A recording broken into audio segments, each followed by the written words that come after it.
Jesus, ele mostrava o problema e dava a solução para o problema. Será que dentro daquela casa, para os curiosos, não tinha uma revelação da parte de Deus? Diz a Bíblia que Jesus lhes anunciava, lhes a palavra. Para curioso, quando tu achar que tu já sabe tudo, Jesus sempre terá uma revelação diferente para você. Quando tu achar que tu conhece a Bíblia de capa a capa, Jesus vai te ensinar algo que tu jamais sonhou em conhecer. Quantos aqui são curiosos para as coisas boas e querem ter uma experiência nova com Deus aqui nesta noite? Ei, eu sempre fui curioso. Se eu ler qualquer coisa na Bíblia que eu não entenda, eu vou atrás até entender o que a palavra quer me dizer. Eu lembro-me de um pastor que passou no nosso campo. O nome dele é Edson Miller. Esse homem foi arrebatado ao céu. Ele mora lá em Uruguaiana. 3 vezes ele foi ao céu. E ele chegou no púlpito da nossa igreja e falou: irmãos, eu subi ao céu 3 vezes. E o que eu vi no céu, Deus não autorizou eu falar nem para minha esposa. Eu pensei comigo, para a esposa dele ele não falou, mas para mim ele vai falar. Eu preciso ouvir esse homem falar um pouco do céu para mim. Terminou o culto, ele foi embora. Eu fui até o local onde ele estava hospedado. Fui lá, bati na porta do quarto. Quando ele abriu a porta, ele falou: pode entrar. Que eu entrei, ele falou: pois não. Eu falei: eu quero lhe fazer uma pergunta. O que o senhor viu no céu? Ele falou: meu filho, eu não vou te falar. Paulo esteve lá. E Paulo disse que se ele estava no corpo ou fora do corpo, ele não sabia, mas a palavra que ele ouviu da parte de Deus não lhe era lícito falar. João esteve lá no céu, escreveu o Apocalipse, até hoje ninguém se entende. Ninguém sabe o que é o mar de vidro, as 7 trombetas, as 7 taças. Falar do céu para homens naturais é muito difícil, meu filho, e eu não vou poder te falar. Eu falei: fala, só um pouquinho. Ele falou: eu não vou falar, Deus não me autoriza a falar. Eu falei: então tá bom, se o senhor não for falar, eu não vou sair daqui, o senhor não vai dormir, nem tampouco eu quero que o senhor me fale um pouco do que o senhor viu no céu. Ele falou: então tá bom, vou te falar bem pouco, mas deixa eu te dizer um negócio. A primeira vez que eu estive lá, quando eu entrei na eternidade, eu vi um portão pequenininho ao fundo na eternidade, que conforme eu fui me aproximando, ele se agigantou. Tinha um ouro que eu nunca vi em nenhum lugar do mundo, um ouro semelhante. E o homem que me levou, quando ele abriu aquele portão muito grande, e eu olhei para dentro do portão, e estavam as ruas de ouro da Nova Jerusalém. Eu vi a praça, eu vi o rio da água da vida que corta a cidade pelo meio. Eu vi a árvore da vida com seus frutos. E eu vi lá as pedras com os novos nomes já escritos naquelas pedras, para ser entregue para os salvos logo após o arrebatamento da igreja. E ele começou a dizer: o céu é lindo, o céu é maravilhoso, o céu não é um sonho, o céu é uma realidade. Eu falei: fala mais. Ele falou: não posso. Eu falei: fala. Ele disse: eu não posso, Deus não me autoriza. Eu falei: quantas vezes o senhor foi ao céu? Ele falou: 3 vezes. Eu falei: aperta a minha mão, porque uma vez nem que seja eu vou ir lá. Saí da frente daquele homem. No dia 31 de dezembro daquele ano, eu dobrei meu joelho, e eu também não aconselho ninguém a fazer isso. E falei para Deus: este ano, 365 dias no ano, eu vou ficar em jejum todos os dias, até 10 horas da noite, sem comer e sem beber. Eu quero que tu me leve ao céu. Eu quero conhecer o céu.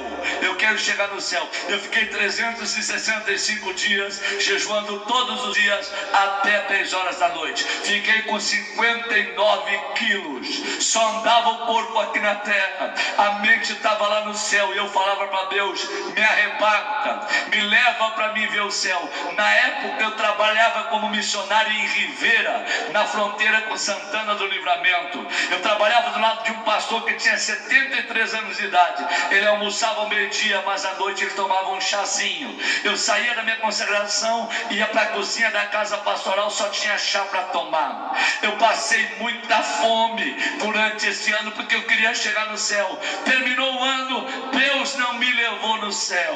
Eu fiquei muito triste, mas logo no começo daquele outro ano da consagração, um irmão meu no Rio de Janeiro, que era o exemplo da família, o Luiz Pedro, adoeceu do nada, foi condenado pelos médicos, deu baixa no hospital na Ilha do Fundão do Rio. Meu irmão que teve uma namorada, noivou, casou, não tinha vício de bebida, de álcool, de nada, nem tampouco de cigarro, de droga, era o exemplo da família. O que ele tinha de bom eu tinha de ruim em toda a minha vida. Fui dependente de droga, traficante, assaltante, eu era a vergonha da família, ele era o exemplo da família. Meu irmão não sabia que eu era já o obreiro, estava no Rio de Janeiro, onde eu morei junto com ele, e fora traficante no Rio. Quando chegou a notícia que meu irmão tinha 10% de vida, nós fomos orar, pedimos uma oportunidade a Deus para ir até o Rio de Janeiro para pregar para o meu irmão. E quando chegou eu e a minha mãe, que era uma ex-macumbeira, que agora se converteram ao Evangelho,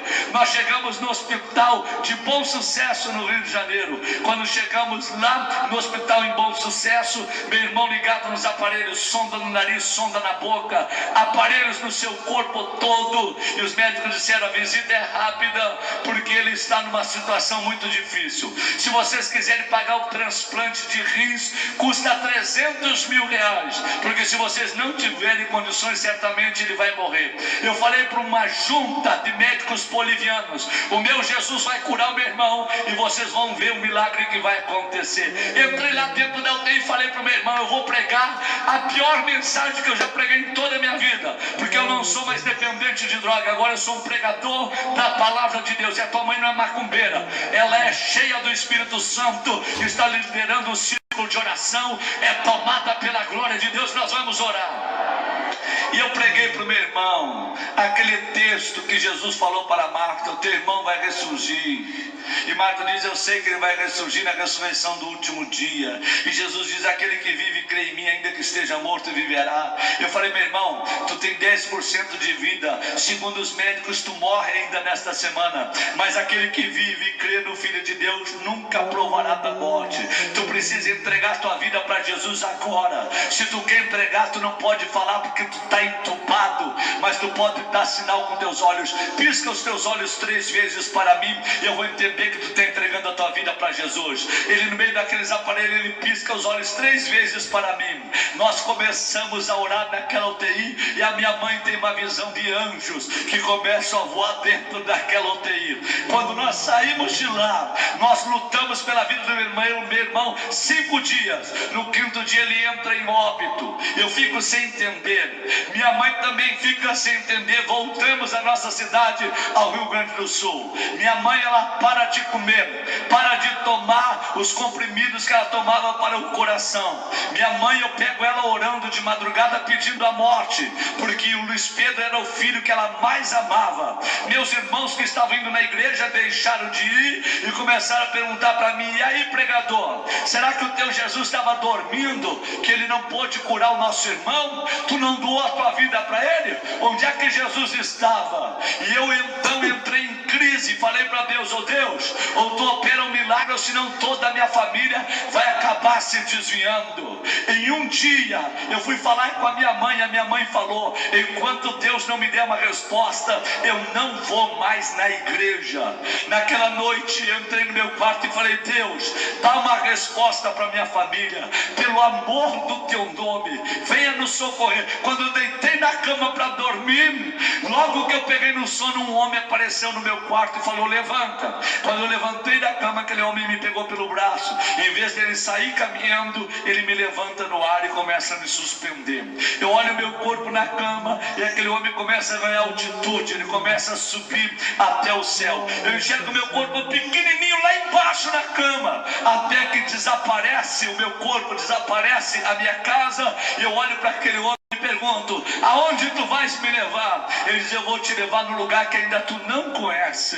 E então, quando ele vai se aproximando na eternidade, eu vejo um portão ao longe. Quando ele vai se aproximando, aquele portão vai se agigantando, e eu penso comigo: eu estou na eternidade, esse lugar aonde o Edson Miller teve. Eu estou na glória com o Senhor. Quando aquele homem chega perto daquele portão, ele abre o portão. Quando eu olho as ruas de ouro da Nova Jerusalém, eu falo para ele: eu vou entrar aí para dentro. Ele fala: fala: meu filho, quem está lá dentro não passa para o lado de cá. Aí está a cidade santa, aí está a Nova Jerusalém, aí dentro dessas casas estão aqueles que dormem no Senhor Jesus. Tu não pode passar daqui para lá, e quem está lá dentro não pode passar para o lado de cá. Mas tem uma pessoa que está aí dentro, que eu quero que tu veja ela. E aquele ser chamou alguém que estava lá dentro. Quando uma daquelas portas se abriu, eu olhei, o meu irmão na glória veio andando pelas ruas de ouro na minha direção. Eu falei: eu não acredito,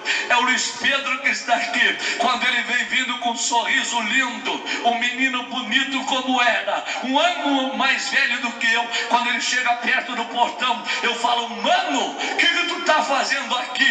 Ele olha para mim e fala: bendita hora que tu entrou naquele quarto de UTI e tu falasse que aquele que vive e crê no Filho de Deus nunca morrerá.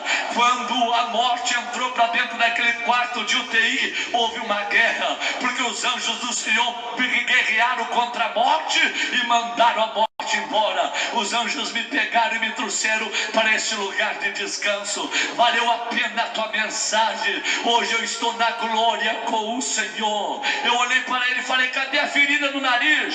Cadê a ferida na boca da sonda? Ele fala para mim: aqui não tem ferida nenhuma, aqui eu já estou com o corpo glorificado. Sabe por que tu está aqui? Eu falei: não, é porque tu é curioso, tu queria ter uma experiência nova, e Jesus está te dando a resposta. A resposta chegou sobre a tua vida. Só que a minha mãe, ela está querendo parar de caminhar na fé. Tu vai voltar agora e tu vai falar para ela: se ela quiser se encontrar comigo um dia, ela tem que perseverar até o fim. Fala para ela que o céu não é um sonho, o céu é uma realidade. Tu não para de pregar esta palavra. Por onde tu passar, tu fala que Jesus em breve voltará para arrebatar a sua igreja. E quando Jesus arrebatar a sua igreja, eu vou me encontrar contigo nos ares, e nós vamos estar para sempre com o Senhor. Eu falei: mano, eu quero te dar um abraço. Ele disse: o meu tempo terminou e eu não posso te abraçar.